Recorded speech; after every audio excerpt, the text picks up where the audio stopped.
นที่สืบต่อเฮ็ดทางพี่น้องเลยสบายดีเด้อพี่น้องเด้อเนาะสบายดีเพื่อทุกคนพี่น้องเลยปีนี้เพิ่นสิเฮ็ดแบบใดปีนี้บ่โดยตามแผนคาดคะเนว่าสิเอาหมู่รถใหญ่มาโลดวางรางไว้สิเอารถหมู่เพิ่นมาเทมาเทอาศัยให้งานพ่อแม่ประชาชนเป็นผู้กวดระดับให้มันเพียงแบบว่าเอารถหมู่มาถอกเลยแล้วก็ทางให้งานประชาชนแบบว่ามาแปลงแล้วก็กวดเนาะแม่นแปลงกวดโดยมันได้ระดับคิดว่านั้นบืนสิเป็นทางการบืนเปิดนะบืนคือมื้อนี้มาแปลงไว้ก่อนเนาะแม่นพี่น้องมาแปลงมั่งยังเพราะว่าช่วงนึงนี่ก็เห็นเอาดินเอายางมาเนาะอันทมพี่น้องเอ้ยปรับแปลงมองได้มันเท่เนาะเจ้าเริ่มเรียกแล้วบัดเริ่มเลยเนาะเกิดแล้วมีเวลาเลยเนาะพี่น้องเอ้ยเดี๋ยวที่สมทบซอยพี่น้องเอ้ยเนาะในทางนี่แหละจำนวนเงินกับ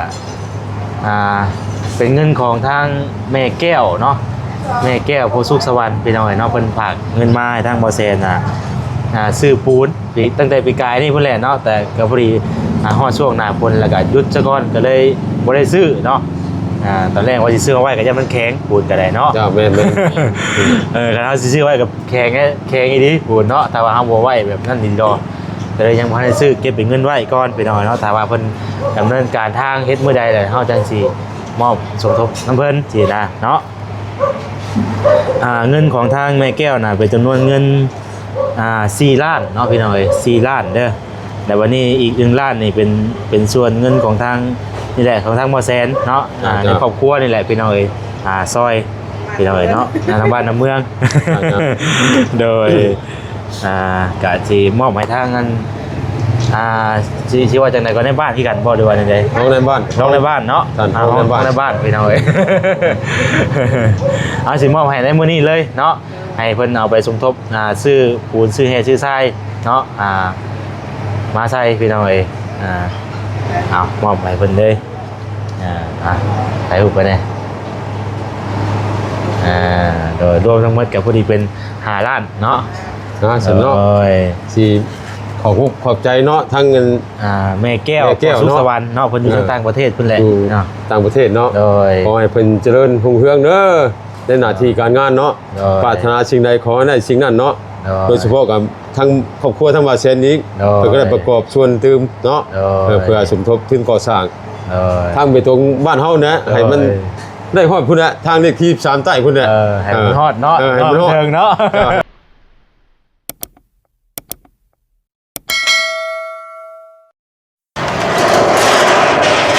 เป็นอะไรเนาะ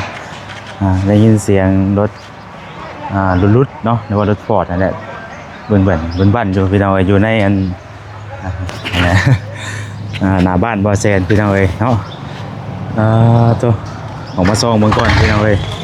บ่ได้ดีดอกเนาะ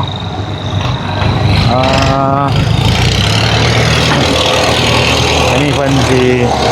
สืบต่อเฮ็ดทางพี่น้องเอ้ยสบายดีเด้อพี่น้องเด้อเนาะสบายดีเพื่อทุกคนพี่น้องเลยพ่อกับช่องบ่แซนอีกแล้วเดี๋ยวที่ถามไทยทางกันเป็นก่อนเนาะเป็นกำลังเจทางพี่น้องเลยเป็นกำลังจีแปลงเจทางเนาะถือว่าเริ่มเคลื่อนไหวแล้วพี่น้องเลยเนาะเพราะว่าช่วงนึงนี่กับเพิ่นเอาดินมาใส่เนาะ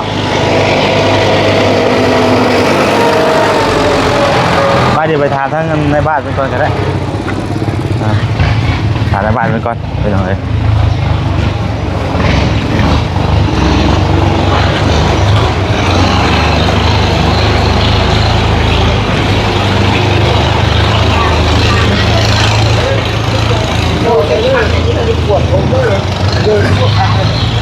ใช่เอาขึ้นก่อนหนึ่งดีนะงามเลยในหมุนเหมือนกันเนาะให้กว่า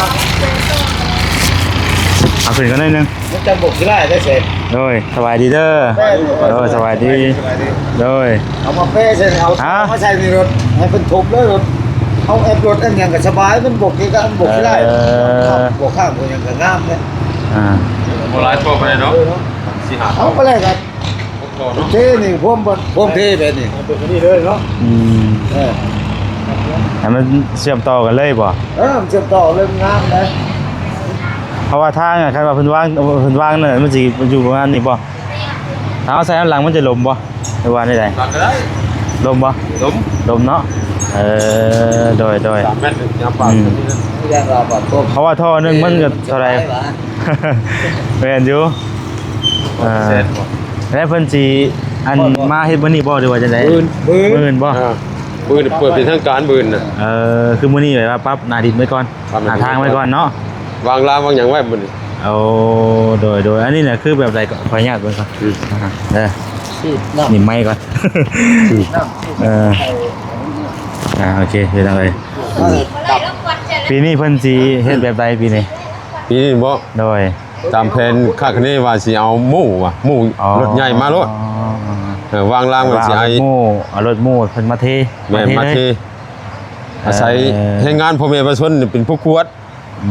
ระดับให้มันเพียง ไอ้ว่าเอารถหมู่มาถอกเลยแล้วก็ทางให้งานประชาชนแบบว่ามาแปลงแล้วก็กวดเนาะ แม่นเป็นกวด โดย ให้มันได้ระดับ แต่ คิด ว่า ว่านั้นบืนสิเป็นทางการบืนเปิดนะบืน คือมื้อนี้มาแปลงไว้ก่อนเนาะ แม่น พี่น้อง มาแปลงมั่งยัง เพราะว่าช่วงนึงนี่ก็เห็นเอาดินเอายางมาเนาะอันทมพี่น้องเอ้ยปรับแปลงหม่องใดมันเทเนาะ เจ้า เพราะว่าก็กำลังรวบรวมเก็บเงินเนาะเก็บเงินนำทางนี่แหละพี่น้องเอ้ยนำบ้านเฮานี่เนาะนำบ้านนำเมืองพี่น้องเอ้ยซอยกันผู้เล็กผู้น้อยไป ผู้เล็กผู้น้อย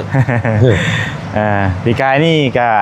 ว่าสิซื้อปูนที่ยังแหละสมทบพี่น้องเนาะก็เลยแบบว่าฮอดช่วงหน้าฝนก่อน แม่ เนาะ นหน้าฝนก่อนปรีโจ๊กไปปีกายนี่มาแซนก็ล้มอยู่ปีกาย ว่าสิ เพิ่นมาสิ มีส่วนอยู่ มี พี่ ส่วน น้ง ประกอบอยู่ ก็เลยแบบว่ารอให้เพิ่นเคลื่อนไหวก่อน แม่น เนาะแต่จังสิเพราะว่ามีงบจำนวนหนึงที่เฮาสิสมทบหรือว่าน้ำเพิ่นน่ะนะพี่น้องเอ้ยเนาะ เจ้า กับพอดีเห็นมื้อนี้ก็ตื่นมากับพอดีเห็นรถเพิ่นมาแล้วก็สิมอบเงินส่วนนั้นให้เลย โอ้ ตอนแรกนะว่าสิซื้อปูนมาให้เนาะ จ้า วันนี้เพิ่น แม่ เปลี่ยนแบบใหม่พี่น้องเอ้ยเนาะ เอารถหมู่เลยบัดนี้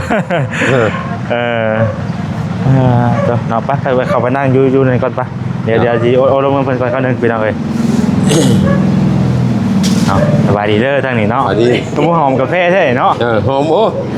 หอมทุกส่วนเนาะ เอาน้ำมาให้เพิ่นได้ โดย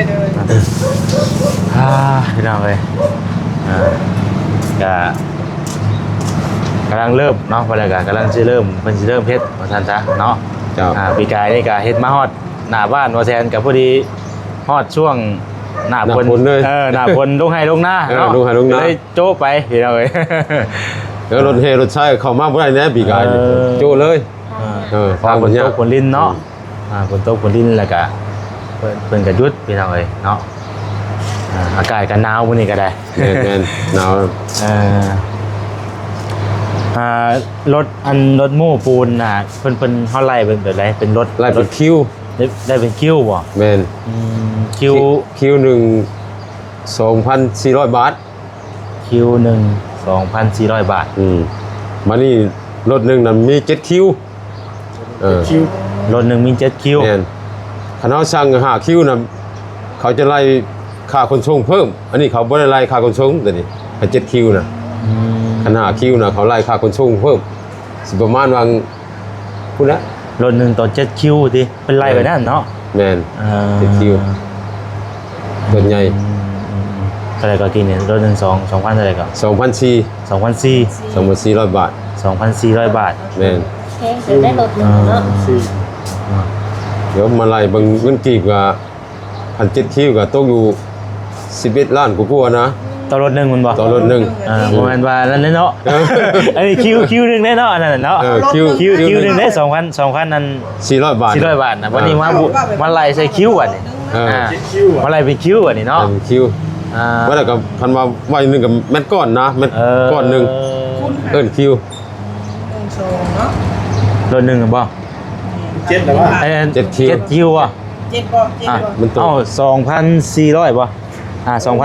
2,400มันตกอยู่16,800 รถ1ตกรถ16,000 แม่น พอมัน7คิวเนาะ 7คิวนี่ ป้าต้องไปเอาไว้เนาะ ก็สิได้หลายเม็ดแต่ก้นเนาะ อ่า ตามวิชาการเขาคิดไล่ว่าสมมุติกว้างสำนี้3เมตรเนาะมันสิได้ยาวไป15เมตร ต่อรถบ่ ต่อรถ โอ้ก็ยังได้ซะเนาะ ยาว ได้ เต็ม ได้15เมตรต่อรถเนาะ แม่นต่อรถ ต่อรถต่ออัน7คิวนั่นเนาะ ประตูคุณได้15เมตรเนาะคำว่า3เมตรสำนี้ได้ อันนี้ผ่านดูไปพุ่นแล้วเนาะ โดย คำว่าไล่เบิ่งว่ามันถืออยู่คำว่าคือให้งานเฮาเฮ็ดกับมันถึงเม็ดก้อน1,000 บาทเฮาเฮ็ดนี่ เอาเฮ็ดเอง อืมถ้าว่าใส่ให้งาน เขาบ่มีเหล็กเด้เขามีแต่หินเททรายได้กับปูน อยู่ในเซตของเพิ่นมาถอกนั้น แม่นเส้นเพิ่นมาเท่านะ บ้านเฮาอีก เหล็กอยู่ในบ้านเฮาเอง เอานี่เป็นผู้ซื้อเล็ก แม่น เอา ทำเป็นผู้สิเหล็ก ซื้อเล็กมาวางใส่ ซื้อเล็กมาวางใส่ ให้งานบ้านเฮาก็พากันหาเพิ่นเทลงในก็กวดเนาะ กวด ปั๊บรับมันสินะ ให้มันหาเพียง นั่นพี่น้องเอ้ยเนาะ อืม อ่า เพราะนั้นก็มันซูซีกันเนาะกับให้งานคนเฮ็ดน่ะ แม่นซูซีเรียนอยู่ เป็นยังไงงบปีนี้กล้าว่า ทอนได้ไหนได้ติเก็บค่าตั้งแต่เฒ่าแล้วว่าเนาะ มาฮอดปัจจุบันนี่บ่ โดย ตามรวมกันเมื่อนั้นมาฮอดมื้อวันที่4เฮารวมหมดน่ะได้อยู่129ล้าน 5เซน ร้อยสกอลาดเนาะ 129ล้าน5เซน25,000กีบหมื้อน่ะหากเก็บไปอีกแล้วแต่รวมไปอีกยังบ่ทันได้รวม แล้วก็ อ่า บางคนก็ยังบ่ทันไล่ก็มีเนาะ แม่น เก็บไปเรื่อยๆ เก็บไปเรื่อยอ่า ถามว่าคิดไรว่า ครอบครัวหนึงอะไรก็เพิ่นเฮา ครอบครัวละล้านปี ครอ นี่ บครัวละล้านเนาะ แม่น ครอบครัวละล้านพี่น้องเอ้ยเนาะ เพราะว่าเฮาใส่ถมทางแดงแน่ก็มันนี่มันใหญ่ใส่ถมทางแดงนี่ แล้วก็แยกออกมาเอา หลังคา1 2แสนตัวนี้ เออ ถมทางแดงนี่ โดย ยังเหลือ8แสนมาเฮ็ดทางไปตรงนะตามแผนนะ แล้วก็เฮาคอยเฮ็ดไปเนาะแต่ละปีปีนี้คาดว่าฮอดไซปีนี้ ทีนี้บ่พูดละฉันก็มุ่งทางโค้งกันวางเงินผ่อนพรมพุ่นน่ะ โอ้ ถ้ามีนัก นั่นเป็นไปแล้วเนาะ ถ้ามีนักธุรกิจประกอบส่วนเติมอยู่กับสิยับไปอยู่ เพราะว่า บ่ได้ก็ตามงบเนาะ ตามงบ เฮ็ดตามงบประมาณพี่น้อยเนาะเฮ็ดตามงบเฮาเฮ็ดได้ทำไรก็สำนั้นเนาะ แม่น ตามงบประมาณบ่ไรก็เฮ็ดไปเท่าเล็กเท่าน้อยใครก็เฮาบ่เฮ็ดเลย ใครก็ เนาะ บ่เฮ็ดไป แต่ละปีเนาะ แต่ละปี แต่ละปีก็เฮ็ดไปเท่าเล็กเท่าน้อยพี่น้อย ทีนี้ว่าจะเอาเล่นตัวนี้ไปประมาณวาง 100 เมตรบอกคือว่า150เดี๋ยวจะกลับทางนี้นะ ก็อยากซื้อมาใส่อยู่ทอกับพี่น้อยเนาะแต่ว่านี่แหละงบคือกันแล้วบ่แซ่กันแล้วค่านั้นตัวนี้แหละ แต่จังชื่อมาใส่ก็ได้เจ้านะ ก็อยากว่าคือคักเท่กับหวยใส่ตอนนี้ก็ให้ดีแล้วเนาะ เออ เทราด ว่าเพื่อชุดนี่กับผู้แรกอยากใส่ฮอดพุ่นและชุดคำแพงเลยแล้วแต่ว่าอยากใส่นะแต่ว่าทอนึงมันก็เท่าไหร่อัน200,000ปลายป่ะซื้อพิการนี่200,000ปลายก็ได้ ปาก ซ้ำ ง่าย นี่ สิซีเมนต์เยอะปากง่าย 40 ปาก40บ่ มันก็อยู่กล้าว่า ปากซุนี่ระบายน้ำบ่ทัน ก็อยากได้อยู่พี่น้อยเนาะก็อยากได้แบบว่ามาใส่อยู่เนาะแต่ว่าก็งบเฮาแหละพี่น้อยมันก็อยากนั่นอยู่ผู้ใดจังสิคอยซื้อใส่บ่ได้เด้อขึ้นหน่อยเอาพี่น้อย จับไม่ค่อยไปครับ เป็นได้ใจนอกกันนั่นอยู่พี่น้อยเอาดีใจได้พี่น้อยเนาะที่ว่าเพิ่นเห็นเพิ่นมาดำเนินการทางต่ออีกแล้วบัดนี้กี่พุ่นแต่ในมือกันแล้วป้าโทษเนาะหักแน่ดีเอาเต็มเลยนะฮั่น อยู่ทางใต้ทำเนาะบริครับเลย หักเต็มเลยโทษว่ะ ฮะ ที่เสียแบบมาป่ะ เลขาคุณผู้ เอาแบบมาก่อนก็ได้ มีแต่ว่าคอย นี่แต่ปั๊มหน้าดินเนื้อทานี่กวดท้า เพราะว่าตอนนี้มันเป็นยังเขายังบริเทได้ตัวนี้เนาะ นะ เอากะมีแต่ว่าเฮาได้มาพอมาเจอกับทางเงินในบ้านเพิ่นแล้วก็มีแต่สิมอบเงินพี่น้องเนาะมอบเงินในส่วนที่ว่าผู้ใหญ่เพิ่นฝากมาสมทบปีกายนี่เนาะเพิ่นให้ซื้อปูนปูน2 โตนนี่แหละปีกายนี่เนาะ2 โตน สองตูนบ่คือนี่แหละแต่ตามงบนี่แหละพี่น้องเอ้ยเนาะแต่ว่าเฮาก็อันเอาเงินไว้อยู่แล้วก็สิมอบให้เพิ่นในมื้อนี้พี่น้องเอ้ยให้เพิ่นไปสมทบเนาะซื้อปูนนั่นแหละเพราะว่าซื้อปูนแบบสำเร็จรูปเนาะว่าแล้วกัน แม่นสำเร็จรูป มาแล้วก็เทลงไปเลยขออนุญาตครับโทรศัพท์ก่อนโดยพี่น้องเนาะทางนั้นกับทางสายงานเป็นกับโทรนำกันอยู่พี่น้องฉะนั้นอยู่เนาะ เริ่มเรียกแล้วบัด เริ่มเลยเนาะและมีเวลาเลยเนาะพี่น้องเดี๋ยวที่สมทบซอยพี่น้องเนาะในทางเด็กจำนวนเงินกับเป็นเงินของทางแม่แก้วเนาะแม่แก้วโพสุขสวรรค์พี่น้องเนาะเพิ่นฝากเงินมาให้ทางบ่แซนซื้อปูนตั้งแต่ปีกายนี่พุ่นแหละเนาะแต่ก็พอดี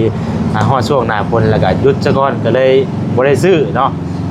ตอนแรกว่าสิซื้อเอาไว้ก็ยังมันแข็งปูนก็ได้เนาะจ้าแม่นคันเฮาสิซื้อไว้กับแข็งอีดีปูนเนาะถ้าว่าเฮาบ่ไว้แบบนั้นนี่ดอกแต่เลยยังบ่ได้ซื้อเก็บเป็นเงินไว้ก่อนพี่น้องเนาะถ้าว่าเพิ่นดำเนินการทางเฮ็ดมื้อใดเลยเฮาจังสิ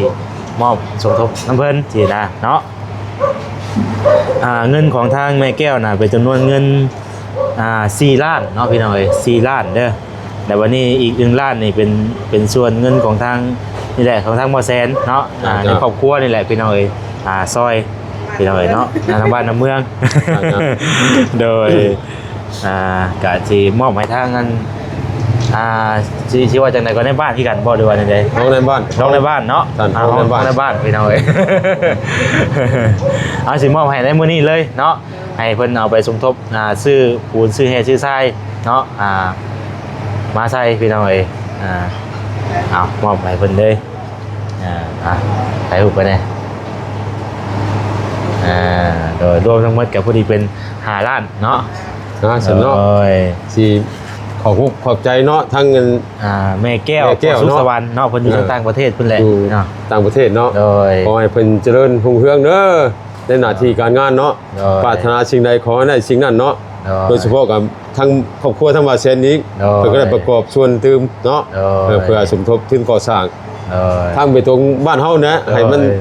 ได้ฮอดพุ่นน่ะทางเลขที่3ใต้พุ่นน่ะให้มันฮอดเนาะให้มันฮอดเทิงเนาะถึงขอให้ดีมีแฮงตัวครอบครัวชาติเนาะร่ำรวยเด้อเอาไปหน่อยแต่ว่าท่านใดเนาะผู้ใหญ่ท่านใดที่ว่าเบิ่งคลิปบ่แซนอยู่ตอนนี้กันถ้าว่าอยาก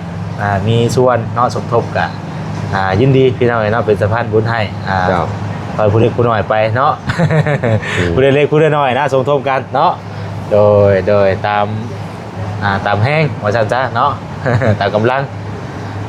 เอาจังซั่นแล้วเนาะจังได๋ก็ขอให้ได้ไวๆพี่น้องทางบ้านเฮาเนาะ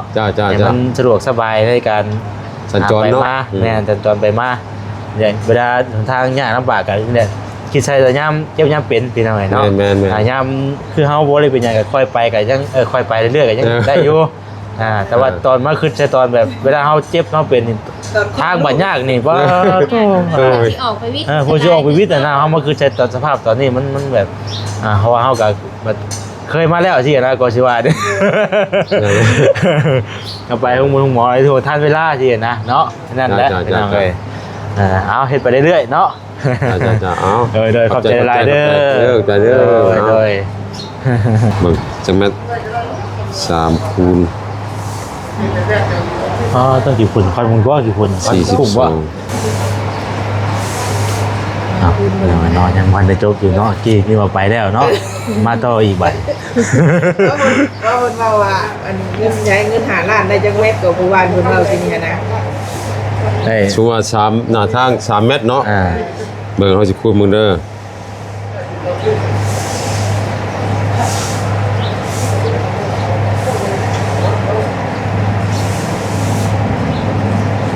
เปลี่ยนชัวร์หน้าทางกว้าง3 เมตรเนาะโดย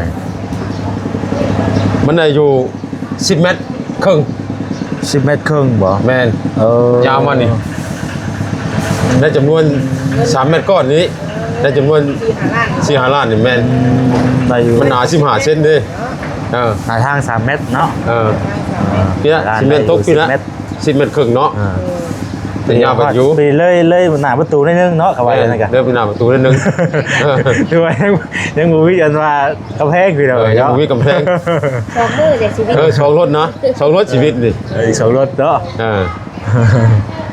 เพราะว่าหน้าทางกำแพงของฉันมันก็ยาวเลยพี่น้อยเนาะมันยาวไปสิมันยาว มันจะเข้า30 กว่าเมตรเนาะ ยาวเติบแล้วคือย าวเหมือนพวกแม่คนชี ยาวตึ้ง จะรับว่าอย่าพูดแล้วอย่าพูดแล้ว ฉันเริ่มบันนี้เด้อ โดยเข้าใจอะไร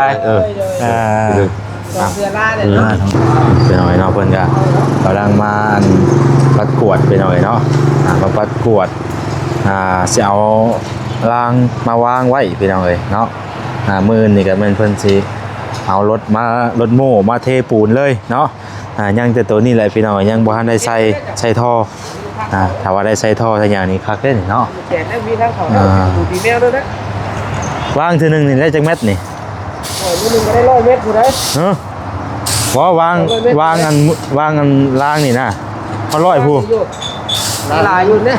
รถมันต้นยาวมันก็3เมตร 3 เม็ดบ่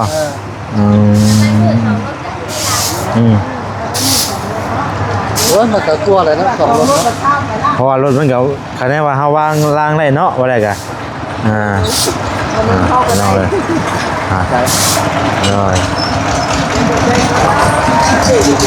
มาไกลข้าจำเป็นหน่อยเนาะพอดีแล้วเป็น ถ้าล่างเขาไล่มันก็สิเทได้หลายนะ มันก็ขึ้นอยู่กับล่างเขาเนาะมันยาวกับเทได้หลายเนาะ มันสำเร็จเทมาเทเลย ล่างเขาไล่ยาวกับมันกับไปได้หลายถ้าว่างเขาว่างล่างสัตว์มันกับไปบ่ได้หลายเนาะบ่หลายเลยบ่แบบเลยเนาะแบบว่างเลยดิก็ต้องได้โจเป็นมือใหม่อีกนี่ให้มันทอดทั้งดำปีนี้ โอ้โหให้คักแล้วฉันคันฮอดทั้งลำ จะบุกวันหนึ่งเปล่า เดี๋ยวไปส่งลูกเขาเฮียน มันจึงไปง่ายแน่เนาะมีช่องปีพี่น้องเอ้ยมีรถไฟฟ้าแล่นฟ้าบ้าน เอาพี่น้องเอ้ยเนาะเพิ่นก็สิมาปรับหน้าดินหน้าหยังได้อยู่นี่ก็เพิ่นให้เอาท่อมาใส่อยู่เนาะแต่ว่าเฮายังบ่ทันได้มีงบซื้อมาพี่น้องเอ้ยเนาะมันท่อนึงมันก็200,000ปลายพุ่นเด้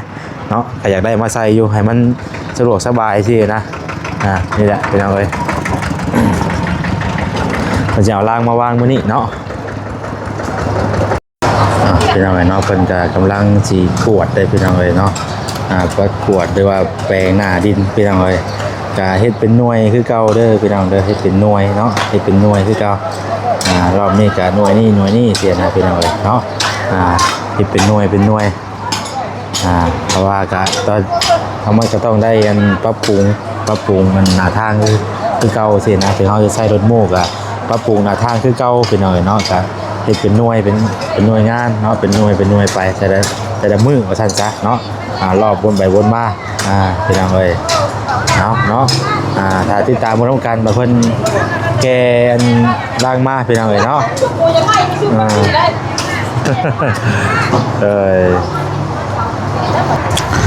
พี่น้องเอ้ยเนาะก็ประมาณนี้แหละพี่น้องเอ้ยเนาะผู้คนเพิ่นก็เริ่มมาเฮ็ดแล้วพี่น้องเอ้ยเนาะเอาจังไดก็ขอบุญขอบคุณทางแม่แก้วพอสุขสวัสดิ์เด้อเนาะที่สมทบเข้ามานะพี่น้องนอนเด้งเฮ็ดทางขอให้แม่เนาะสุขภาพแข็งแรงเด้อแม่เด้อเนาะความเจ็บอย่าสุได้ความไข้อย่าสุมีเด้อปราศจากโรคภัยไข้เจ็บทั้งพวงเนาะปีใหม่นี้ก็ขอให้อยู่ดีมีแรงเนาะมีแต่ความสุขความเจริญสุขกายสุขใจเด้อแม่เด้อขอขอบคุณหลายๆเนาะที่ไว้เนื้อเชื่อใจทางบ่แซนเป็นสะพานบุญให้พี่น้องเอ้ยเนาะทางบ่จิตบาดนี่ไปเท่บ่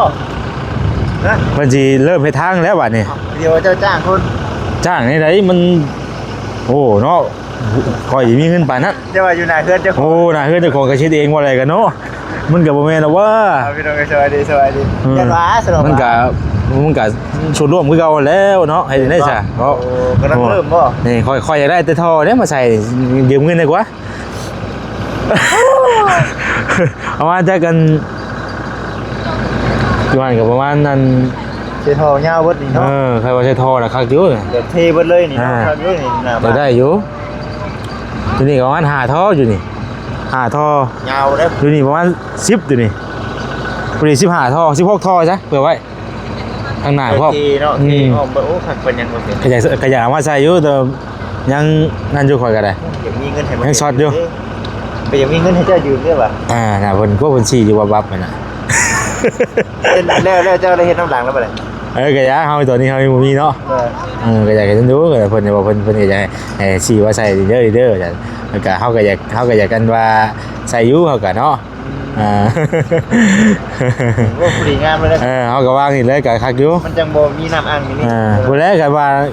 บ่ทันก็เฮาจังคอยใช้น้ำหลังเฮาก็ใส่แม่กำแพงบัดนี้นะแต่มันก็ยังเหลืออยู่ยังได้อยู่ นี่ นะ หนึ่งบ่นี่ก็เริ่มบ่ บ่ได้เพิ่นลดลงมามี35หน่วยก็เริ่มลด35 34 32 33 34จังซี่เพราะว่าช่วงหลายเพิ่นสินับตั้งแต่1ขึ้นก่อนแล้ววันนี้มาฮอดบ้านสุดท้ายแบบมีค่านั้นค่านี้สินะมันลดบ่ได้เฮ็ดค่อยเฮ็ดปานใดเพิ่นก็เลยแบบเอาลดลงมาบัดนี้นะ โอ้ ประมาณนั้นไปซะ ไปจ้ะเดี๋ยวไปนั่งรถก่อน ฮะ ไปนั่งรถได้ ล้างรถ ว่าทางในไม่ได้อยู่พุ่น คือกันแล้วของข่อยกะอยากล้างอยู่ข่อยกะ ไปนั่ง ไป กระดาษปั๊มโอ้โทษเด้อ ญี่ปุ่นโอเคออกก่อนเด้อ โอเค ไปพี่น้องเอ้ยเดี๋ยวว่าแซนก็สิออกไปเด้อออกไปเวียดก่อนเนาะเอาอยู่ดีมีแห้งว่าสุกูสุกคนพี่น้องเอ้ยตำลาไปก่อนแล้วเนาะสบายดีเด้อพี่น้องเด้อ